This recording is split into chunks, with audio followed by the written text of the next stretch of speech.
500,000 people are housed in a 10-year period, how water supply, how transportation are organized, how the social services and the public facilities of a city are actually brought into being, and what people have to do in the background to make all this happen, and all the nitty-gritty of city building, which transcend up to a point some of the formal parties and the spatial organization of the city. I think that's been for me a very, very important episode, and I think I spent quite a lot of time with students over the 5 years I was there, up to a point trying to rewrite some of the history of the city and trying to invent, or at least trying to implant an interest and a love for some of the typologies which a city of that sort throws up, and by inference what might be similar in other cities and so on.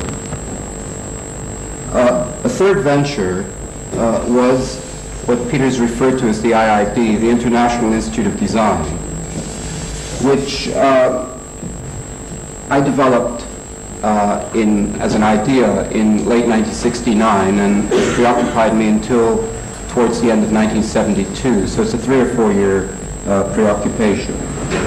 And part of it had to do with a certain disgust I had for the academic situation, the institutions which Bob described, which exist and which, given their difficulties, they still act as repositories for fantastic resources in terms of people, equipment, money, experience, libraries, etc.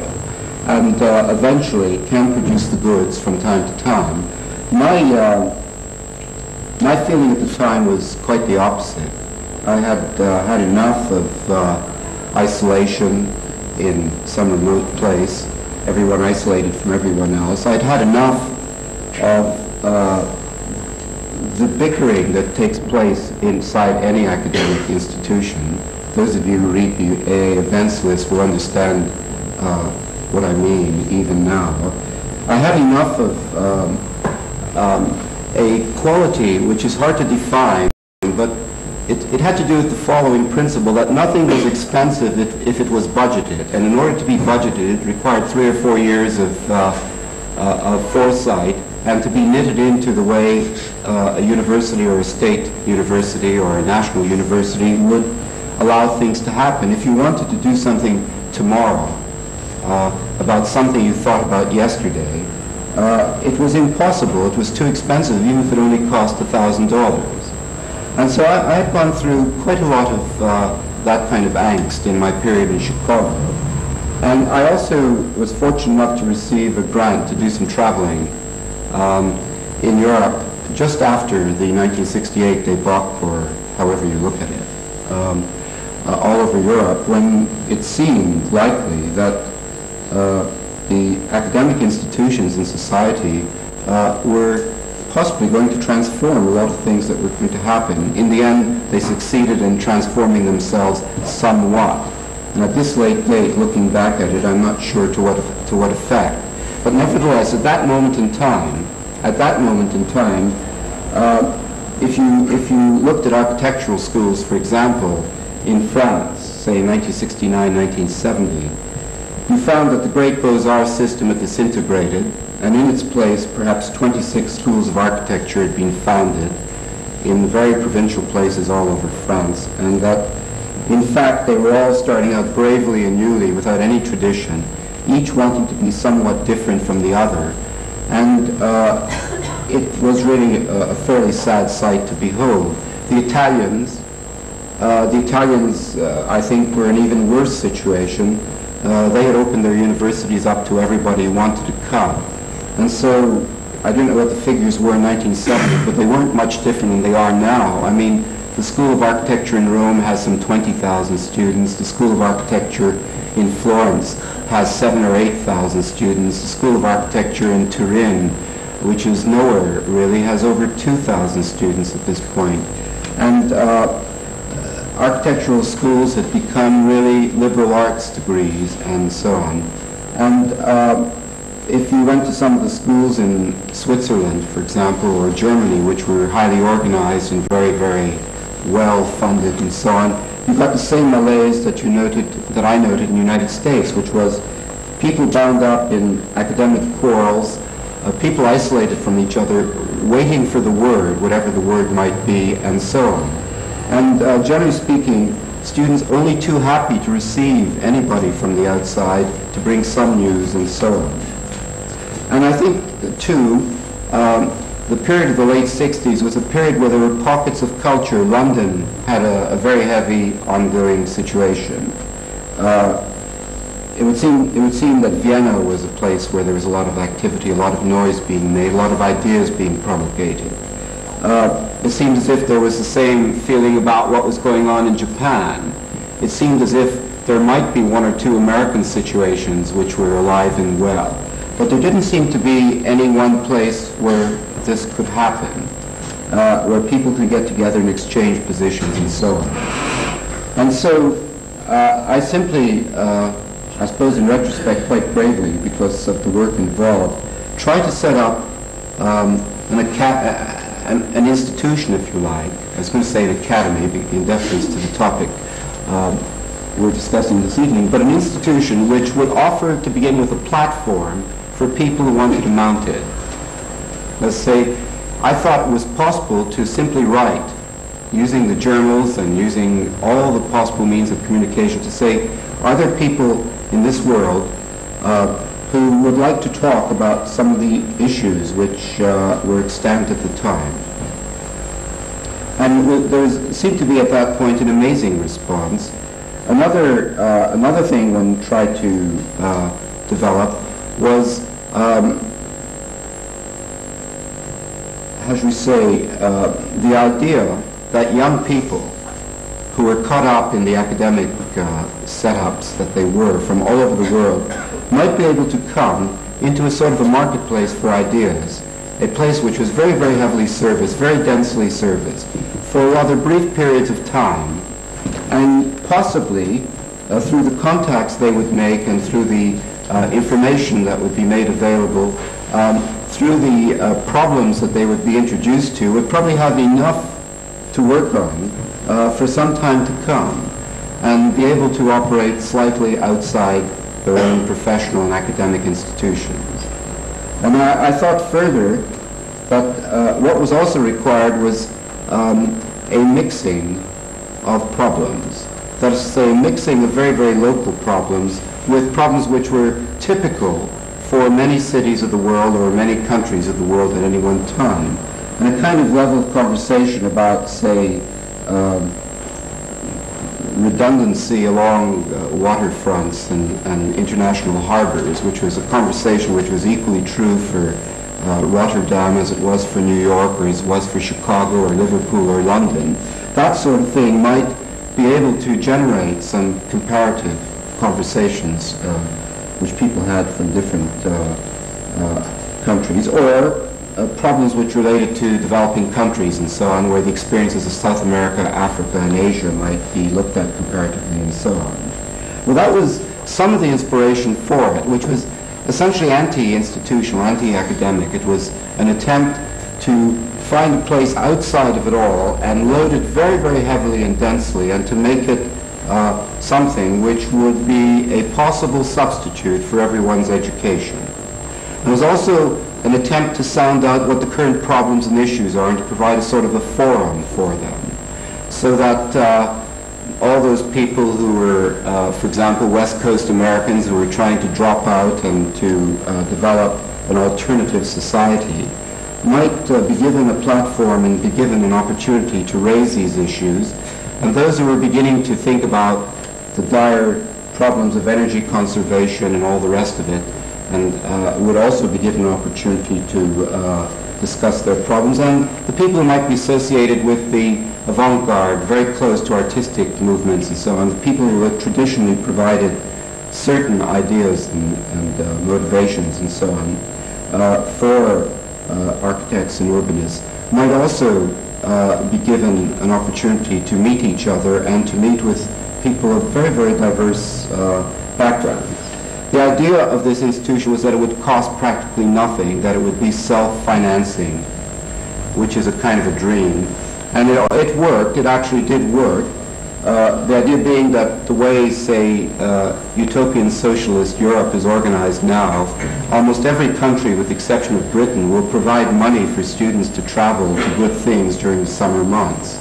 And so Germans and Belgians and Dutch people and French people could get government grants to do this. In countries like Britain or United States, the Anglo-Saxon countries, it was possible to get firms of architects to put money not into the institution, but to finance the people to come and to finance their modest fee. It was also possible to use shamelessly the resources of a city like London, which I did. The ICA, the Bartlett, the AA would provide their facilities, their libraries, their rooms, their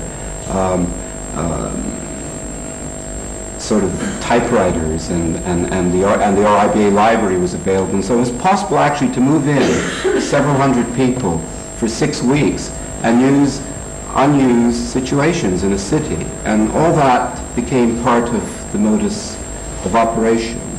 It was also, in the end, possible to see a further way of financing it, which was by this institute, in a sense, to actually take on paid research, to actually do projects on a comparative basis, which would bring in sufficient money to help make it all happen. And it's a lovely dream, and it worked remarkably well. It allowed, for example, something like, I think, some of the things that go on here, which are very simply that young people and practitioners and people from various disciplines and different age groups to actually be together in the same room at the same time, and also from different countries, to actually exchange information across the generations, across the borders, and so on. It was all that. It was all that rolled up into one. And obviously some of you are familiar with the London optimistic scene of the late 60s, where this conversation, I think, was prefigured, and where this whole kind of institution was modeled in words, if not in deed. You'll find it isn't necessarily a novel idea, but the novelty, I suppose, of it was that it worked fabulously well. And when I got to the point in 1971 that I was invited to possibly take up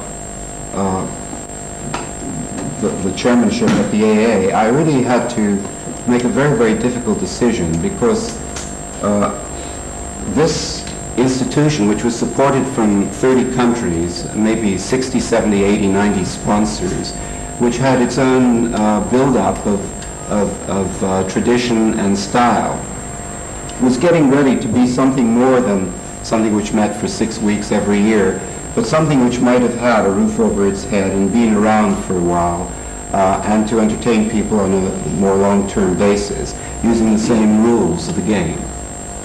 And I took up the AA, and instead, and again, there is a definite, in my mind at any rate, a very definite idea in its form.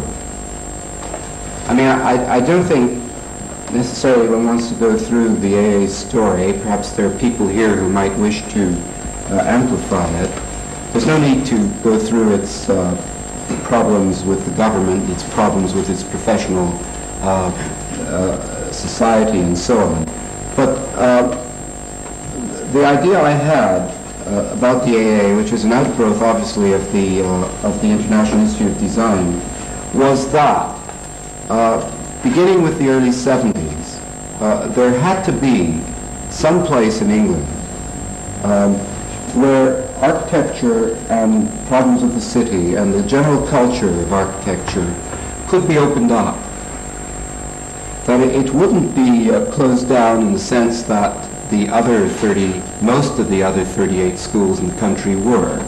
Most of the other 38 schools, if they didn't have a particular syllabus of activity, certainly had a very, very directed experience. The students had a very directed experience. Many things were offered to them which were considered to be good for them and a necessary sequence. And I, of course, crossed certain lines in this discussion of whether the academy is a good thing or not. Because in my experience of looking at a lot of the British schools, I didn't find that the very, very carefully tailored curriculum which British students were getting was really all that valuable to them. Nor did I think that the level of concern of the schools, the questions they were asking, the problems they were dealing with, the issues they were defining, and the way they used their resource, plant, teachers, students, were being very effectively used. It seemed as if there were to be any new moves following on from a very, very colorful 1960s period in this country. And I won't even at this point discuss its effectiveness, the effectiveness of many of the discoveries and many of the experiments, many of the ideas that were developed in the 60s. But nevertheless, seen from where I was, around about 1971, there was really a need for almost a new spark plug in the system somehow.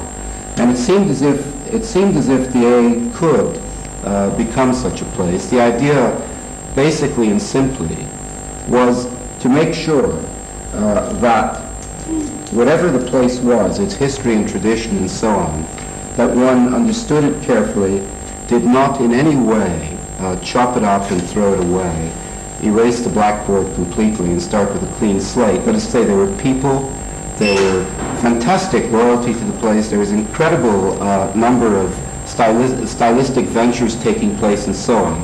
The idea was to begin with to incorporate these into a framework where a lot of other issues, which were preoccupations internationally, might begin to be looked at as well. To bring a series of people in who were primarily, if not specialists, who were primarily interested in working hard at this issue or that, whether it was an artistic issue, whether it was an issue which had to do with how you looked at the city, whether it was an issue of technology, whether it was an issue of politics or the social sciences and so on. To actually have represented in a, if you like, in a chorus, many of the preoccupations, as far as one could look at them from where I was sitting, and to give the teachers sufficient leeway in terms of space and budget and support through information services and so on, to operate in that way. And to make it possible, therefore, for students to select across the board and to be able to put together their own education through the series of activities and series of niches, if you like, of units or ateliers they participated in, and to allow, essentially, each area of investigation to be as close to the frontier of knowledge, if you like, that particular discipline or that particular area of study was, so that there was ideally supposed to be the possibility of units being able to deal with the government or deal with outside bodies in terms of research monies, in terms of taking on commissioned work. There was meant to be publications coming out of these areas of activity. There was meant to be a certain, how shall we say, funding of experience, because it was understood that the areas of activity, well, for example, Bernard Tschumi is not in the room, so it's possible to talk about him, who was involved in the whole issue, on the one hand, of the French post-1968 ideologies, and on the other hand, with some of the outpourings of the idea artists or of the conceptual artists.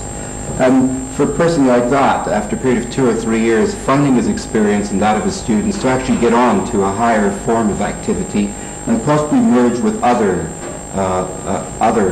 areas of activity in the school to provide richer and more dense layers of inquiry.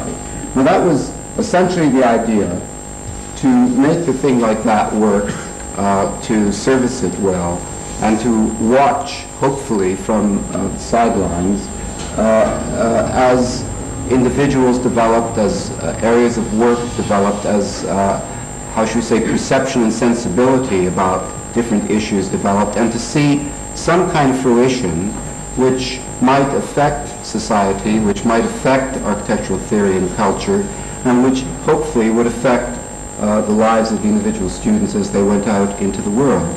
Not simply through their areas, their chosen areas of interest and specialization, but really by being part of this chorus that I described, by having echoing from the walls of the building the various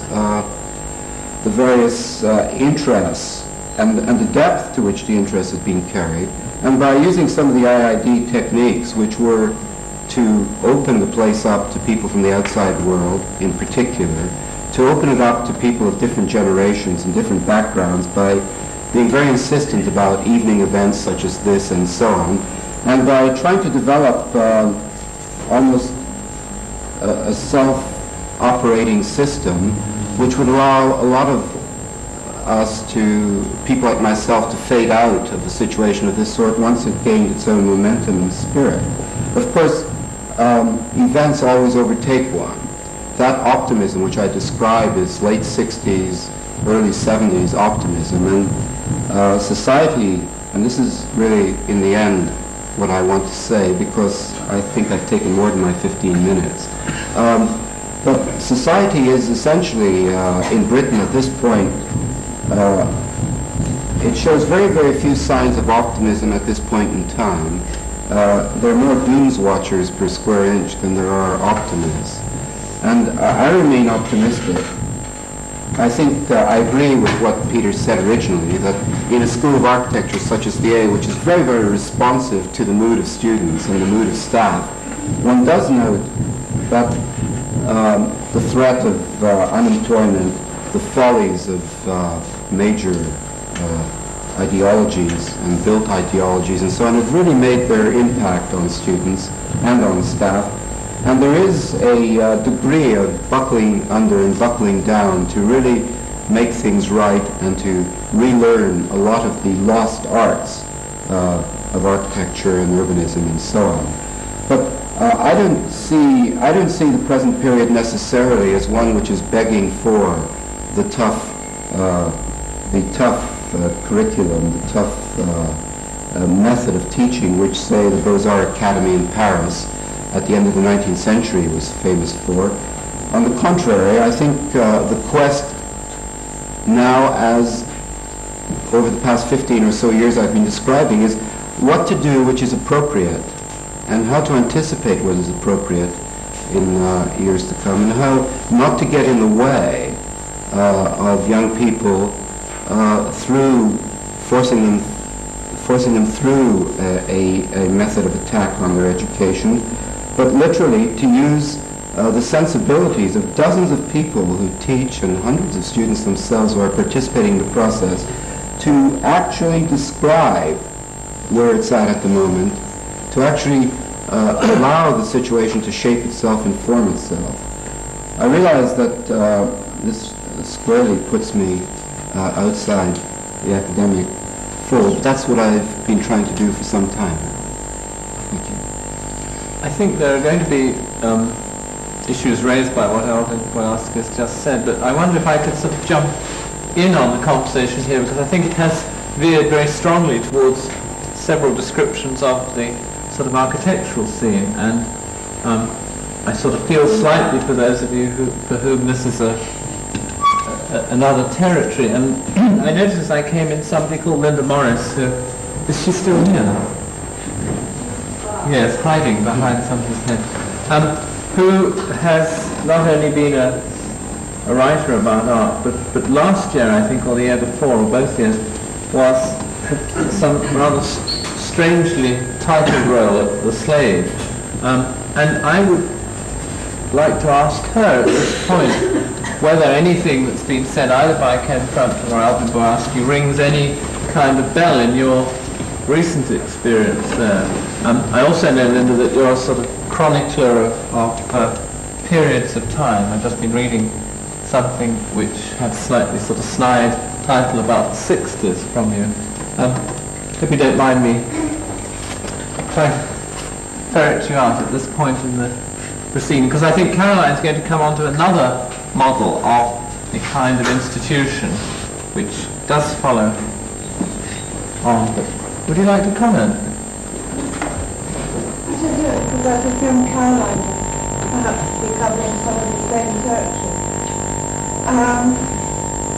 I feel in a sense that I'm in a very different frame of mind at the moment to the one which I analysed a couple of years ago and tried to instigate at the Slave.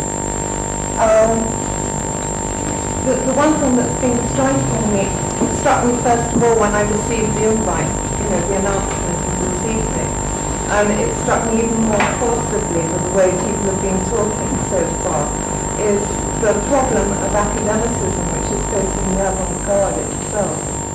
And in a sense that the only kind of function possible economic support for the avant-garde at the current kind of stage and way of thinking in England is to turn itself forcibly into an academy. And it seems very much that everything that's been said this evening is supporting that attitude. That was my kind of comment on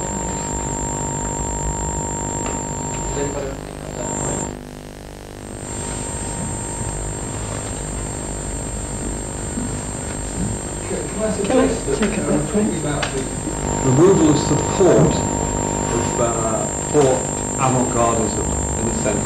Once again, I'm talking about the situation from the quote fine art point of view, which doesn't. Thank you, Caroline. Can I suggest that, in a way, we need to look at that, the shift, as it were, in ideology, jargon. I would want to put forward a hypothesis, which is this, that we've just been through a period of 30 years or so in which there was a trust placed in the intelligentsia, in the intellectuals in this country as a sort of mediating force between two classes. I don't need to enunciate what the two classes are. Its principal form was Keynesian economics, where in a sense you had the notion of economists standing above the system and directing it and sort of, as it were, manipulating capitalism for the good of all. In a sense, we're now seeing this economically collapsing. And being very crude, I would want to say that this is reflected in the shift in our culture. To a certain extent, it's an apparent shift in some ways, that is to say that the mass media find it useful and acceptable to attack avant-garde art. In a sense, what makes it very painful for us in the fine arts, that is quite honestly, I think a great deal of their attacks in motive are totally hypocritical, but in actuality are quite justified. That is to say that the so-called avant-garde has been concerned with the totally vacuous for so long, largely supported by state patronage, that in a sense the problem of academicism is not, we've got two notions of academicism floating about, one of which I would want to say that the Tate Gallery, for example, is one of the most academic institutions in the country. For example, I recently was told that they refused to have members of the group of miners who painted during the 30th and 40th, called the Ashington Group, on the basis that they were amateurs in their collection. Well, whose culture is being suppressed there? Well, we have that academic. And against this, I also teach in art school, two, including the one that Mr. Frampton teaches in. At least one of them, not the one that Mr. Frampton teaches in, the life rooms of form, with students returning to life drawing. I find this encouraging in a sense, because in a way they are re-entering into the problems and language which at least are recognisable to people outside their professional community. I think that the point that Caroline made about the effect, the instrumentality of what we do in art schools is an important one. But that instrumentality shouldn't take the form of thinking that we should take it upon ourselves to spread the ethos of art schools, say, in the 60s, because quite simply that ethos was built on our separation from any public outside the professional public. In a sense, what one perhaps has to look for is some sort of transformation of our activity by entering into some sort of dialectic with the culture, in the sense by which I mean the way that people, and I would want to say people of a particular class, think about themselves. That unless, in a sense, they can recognise themselves, even if they recognise themselves in a way that they dislike, unless we are doing that, then we are merely a hermetic, irrelevant appendix to a myth of the intellectual as someone who can mediate between a class conflict, which is certainly the framework in which I want to look at all these problems.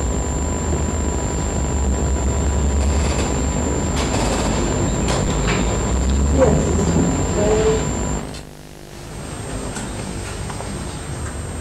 I've been making little notes throughout the evening, and I wanted to try and relate a few of the things that have been said to each other.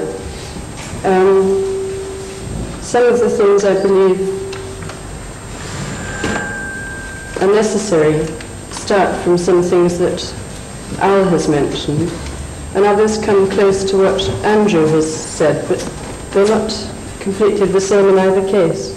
To go right back to the beginning, Peter said that the 70s are a period of intense activity. I didn't understand that. As I see it, the 70s reflect more a form of resignation and a slight form of embarrassment. Embarrassment was expressed by Ken when he referred to talking about power structure as melodramatic. In our discussion, we've hardly touched on the power structure at all. We are, after all, talking about an area of education, whether you're talking in terms of art academy or architecture academy or whatever. We're talking about institutions which give specific qualifications, which have restricted entry, which work as specialist activities within a divided spectrum. I'm just reading off a few of the things that we all know. We're also talking about education under a power structure which has moved towards bigger and bigger units. This is reflected in British industry, in, for instance, our concept of nationalisation. And it's also reflected in the units, not only in higher education, things like polytechnics, but also in secondary and even primary education.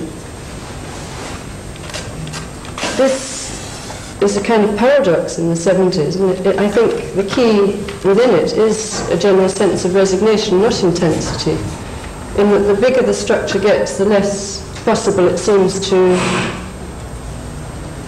invoke any change, and let alone implement it. And so you get to the point where, if you look again at education, and this includes art education, any kinds of education, you see the state form working in bigger and bigger units, and you see a private form which is ideologically unacceptable. Both of them apply restricted entry in their different ways, and both of them work against the whole notion of any kind of self-determination in education, unless it's through the private means of just paying for change within your own context.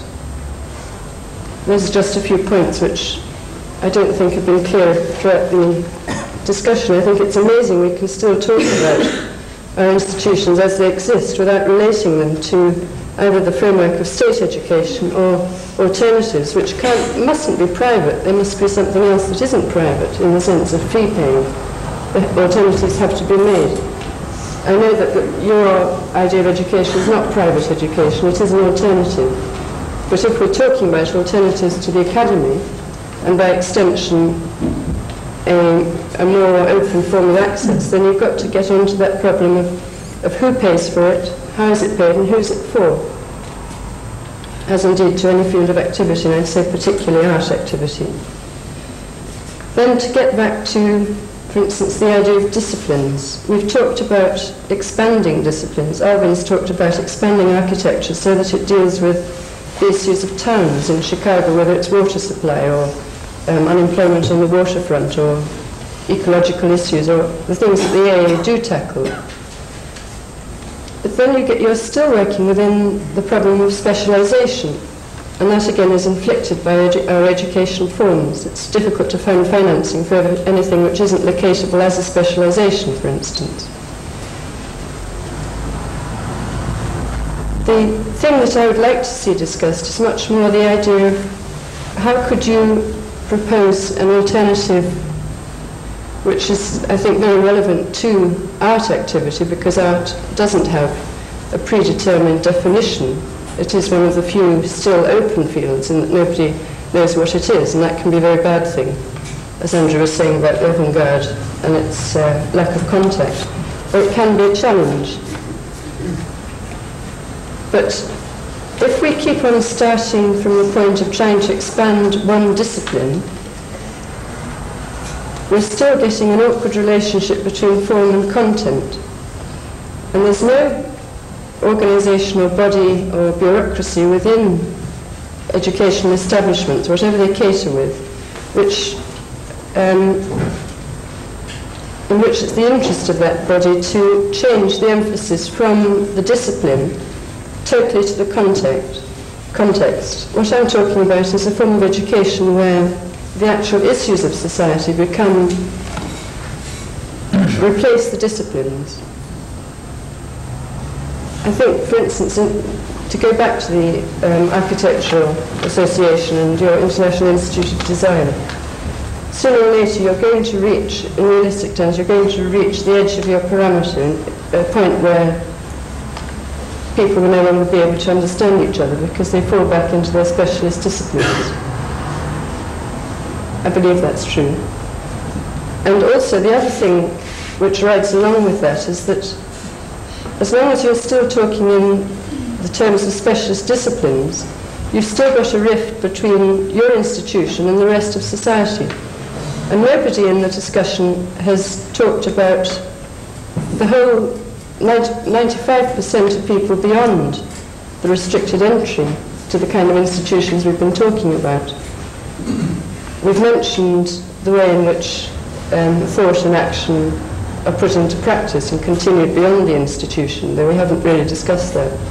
But we haven't talked about how the process of disseminating things which don't necessarily have to be watered down, how this process can be extended into the community. I'm not talking about community arts, I'm talking about linking up the whole process from what you could call academic research through the development of practical means of processing social or political or any kind of research, economic research, into more understandable, disseminable, interesting forms, and how that whole thing can be extended out beyond your 5% of restricted education or specialist research or artists or architects.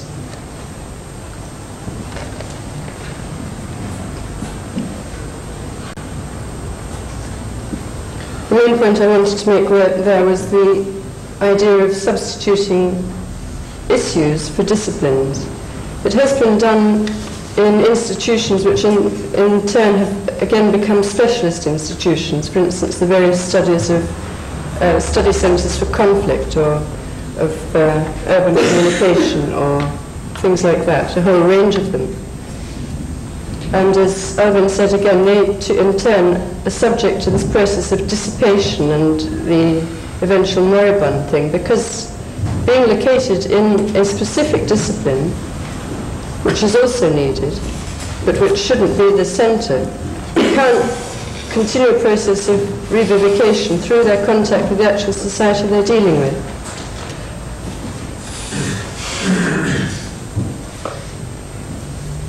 Would anyone like to say anything at this point? How do you imagine that by substituting issues for disciplines or specialised institutions, that who would actually define the issues, and how would any group of people come together to sort of work on that issue? Well, there again, you have to begin, I think. I'm still working on the formulation of all these things. I haven't got many of the answers yet, but if you get away of the idea of restricted entry and you have a form of education which is motivated almost by self-volition, what I've found so far is that people will present areas which seem to them to be the most pressing. One of them, I mean, there are some things which should be permanently within the structure of, say, an alternative education system. One is analysis of the structure within the society in which it operates. Well, none of our educational institutions give us the tools with which to work the structure of the society we live in. That's one kind of permanent issue that people are interested in. I mean, you could describe it as a permanent framework of issues, things like state money, private money, how that conditions a society, and within that with more specific things like the way the media works and how the media conditions. One can, given the present situation where various institutions are actually working quite hard to define their limits, yes, and contain themselves within it, yes, there are examples that where you do get people actually working within, perhaps between two limits, or within a variety, but where that could be encouraged really through the through those institutions actually trying to pull a few bricks away from the walls that they've put up. But by actually trying to institutionalise another system whereby those issues become, well, they do run a risk of actually replacing institutions with institutions. I don't see that, because they'd be constantly on the move, wouldn't they? But would it be the energy of people who actually were concerned with those issues, who created the, well, perhaps the impermanent institution that pursued them? It's getting more metaphysical, isn't it? Well, to some extent it's always the energy of people, but the problem, as we all know from descriptions of places which have been good and gone down and have gone through this cyclic thing, is that they depended mostly on one generation of people, and one generation of people's grasp on their context at that time. I mean, the very fact that we talk about the 50s, the 60s, and now we're talking about the 70s. Whereas, if it was possible to substitute the relationship of these energetic individuals through their disciplines to a time by the application, the pooled application of people from different disciplines to an issue, then you can't freeze an issue. You can't freeze, for instance, the effect of the media on British attitudes to migrants. You can't freeze that in 1976. It will be different in 1978. Presumably this has the implication that the mechanism itself is able to phase in and phase out as an issue becomes less relevant or is talked out. The instrument, i.e. whatever replaces the academy, has the ability to phase it. I mean, what strikes me about the one aspect of the traditional usefulness of the institution of an academy is that it presents a framework which is necessarily abstracted, and therefore it's like a kind of container that you fill up with different liquids. Your thing is like it's kind of the alchemy of the liquids, not necessarily needing the container, and providing only such containers as necessary at that moment in time. And I think what intrigues me about the academic tradition is not only, let's say, the intellectual nature of it, or political nature of it, or even the honesty nature of it, but the notion of it as a mechanism. And what seemed to be interesting about some remarks made have been that they touch very briefly upon other modes of academic container other than the teaching institute. I think that we have a danger of restricting the discussion of the academy to that of the teaching instrument. And I think what intrigues me about this present moment, returning to my sort of hobby horse, that my hunch is simply that there is a feel, and it's interesting that so far we haven't had any students speaking, but you know, that there is the feel that from the youngest of students coming in now, that they would like to be presented with some containers. That these need not necessarily restrict themselves to being teaching containers. They may take various forms. I mean, one thing that interests me greatly, and is going to be debated in this room, I think, in about a month's time or so, organised by Studio, is the nature of art magazines. And I think a discussion of art as is in the current issue of Studio, I think a discussion of art magazines need not be substantially different from a discussion of instruments of teaching, that they're all sort of structural aspects of a piece of culture. where the structure has sometimes been perverted, it's sometimes been elevated by personal charisma. I mean, one other issue that hits is the notion that certain individuals at certain periods of time have been able to leapfrog the pedantry of the situation. I mean, this is me slightly anticipating what I hope is another conversation is about elitism, but there is the problem of being too correct, of being too pragmatic, of being too exactly on the point at the moment in time. And academy is a marvellous instrument for accommodating leapfrog situations. I mean, I hope I'm not being too defensive of the academy and elevating too much.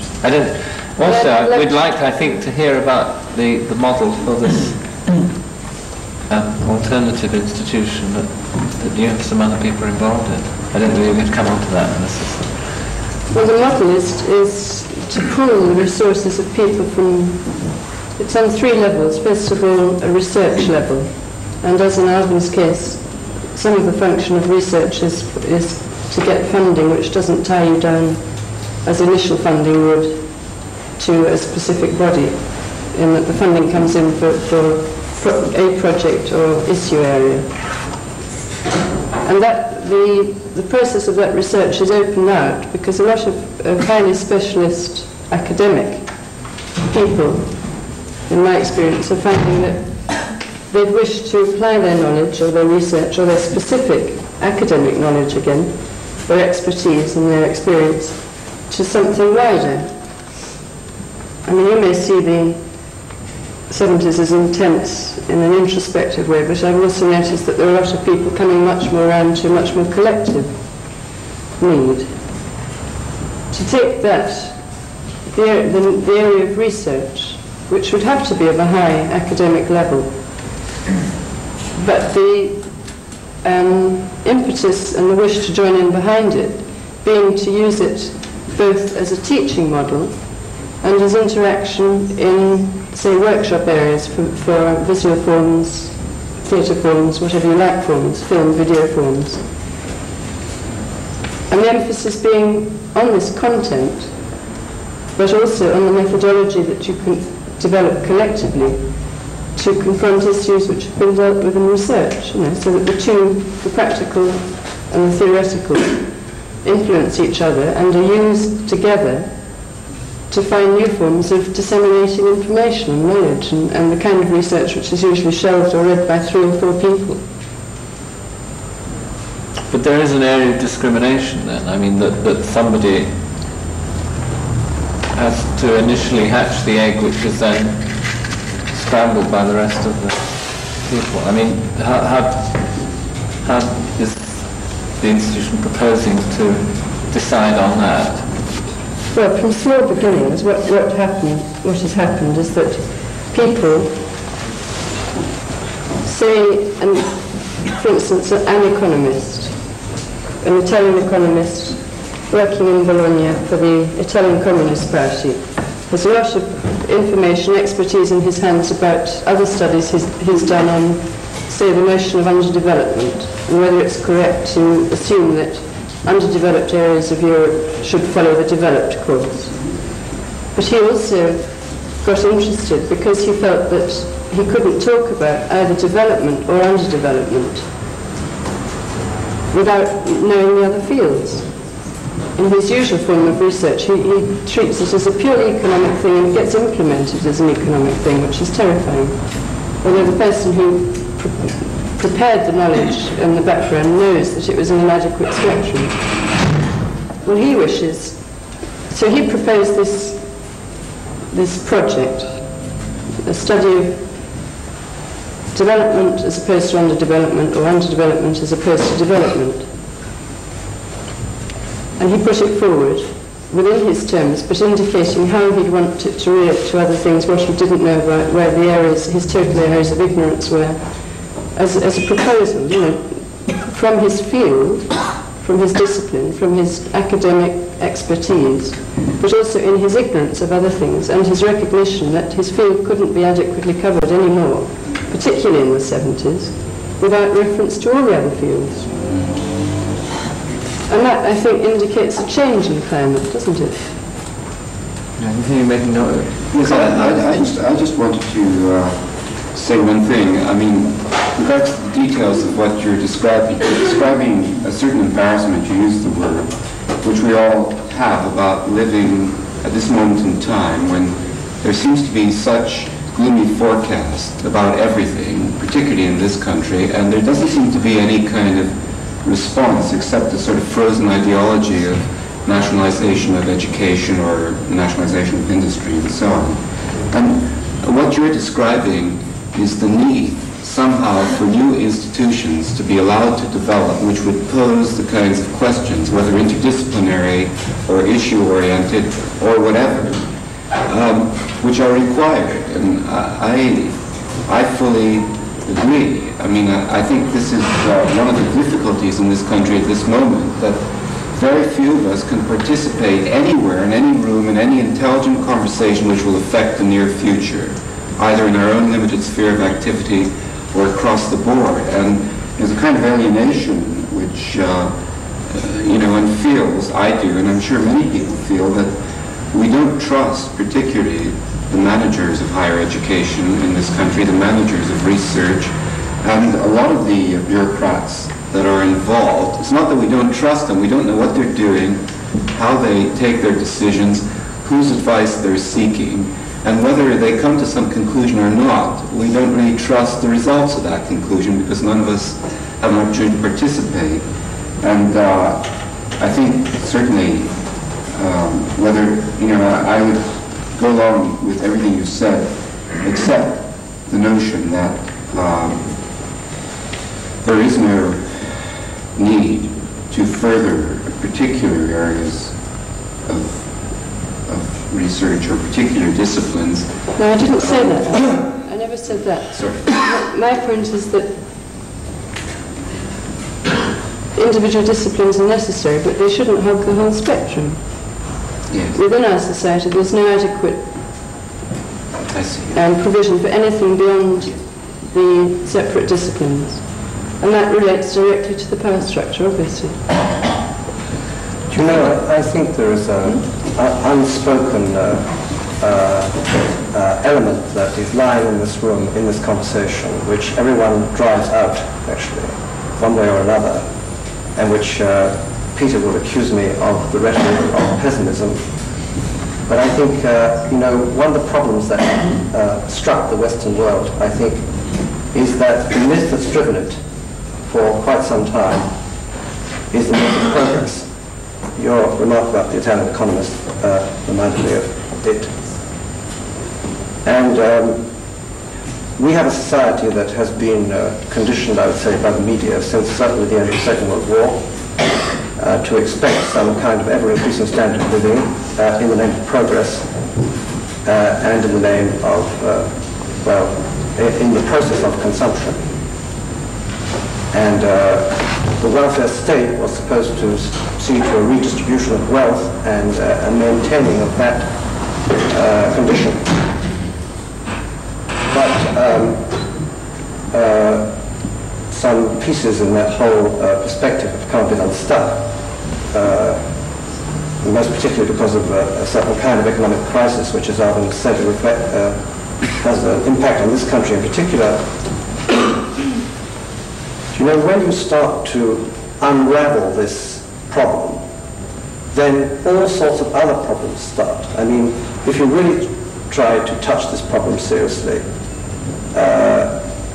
from the point of view of becoming fully aware of what its dimensions are, then you see all sorts of connections back there in history. For example, the connection between the avant-garde and the French Revolution, which was then in the name of progress and social equality and enlightenment, and yet those very forces of enlightenment, have driven themselves into awkward corners, which now make for awkward questions really we'd rather not ask, and because it's painful, to put it bluntly, and this divorce between, for example, the academy is involved with the repression of the guilds, right? So I mean, that's the division of labour par excellence. You know, the problem of you know, the art schools and the question of contact with the society. It's the same problem. Nothing's changed since the time of Ruskin. Basically, that problem. And the only thing that's, I'm sorry to interrupt you very brutally, but the thing that seems to me to have changed is that suspicion of a state form of education perpetuating itself is no longer restricted to one class or group. But it's not just the state education, it's the whole package of the Western perspective of progress that's involved, actually. You can't just isolate state education and think that that's the issue, you know. I was following on from your thing of the academists suppressing the guilds. Yes, well, I mean...